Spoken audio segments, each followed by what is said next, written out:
wabajije yuko hamwe hoba imyiyerekano y'ugwaruka rw'imbonerakure twovyemera.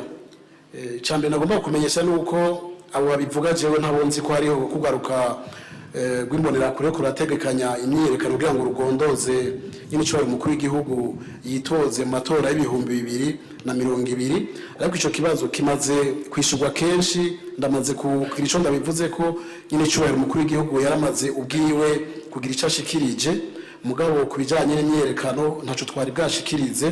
Inyishu rero niyi: mu Burundi n'igihugu kigengwa n'amategeko, hagati y'akazi na muntu kubahirizwa, abantu barishira bakizana. Umuntu wese agombye kugira imyiyerekano abifitiye uburenganzira mu gihe yubahirije ibisabwa n'amategeko. Mu kugira ngo iyo myiyerekano ibe akabimenyesha abarongozi, igipolisi kigaheza kigafasha mu gucungera umutekano.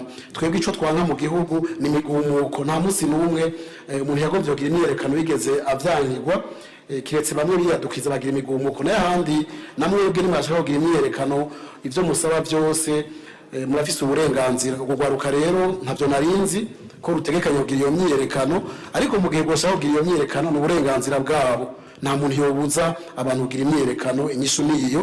Ikibazo waciye ubaza gishamikira kuri ico bajuti umukuru w'igihugu yaratangaje ko atazokwitoza mu matora y'ibihumbi 2020. Uti none aracari ku aho yashize niho akiri, imvugo iracajanye n'ingiro.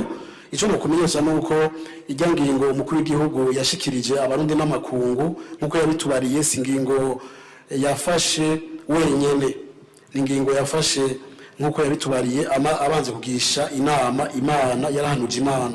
Kuri no muntu batatu turiko turavugana, ijya ngingo yafashe iracari iyo nyene, kandi no kwizeza ko ingingo ntabanduka, kuko iyo umuntu ahanuje Imana ni gake ntasubira guhanuza abandi mu gihe Imana azi kwiri hejuru y'abandi bantu bose.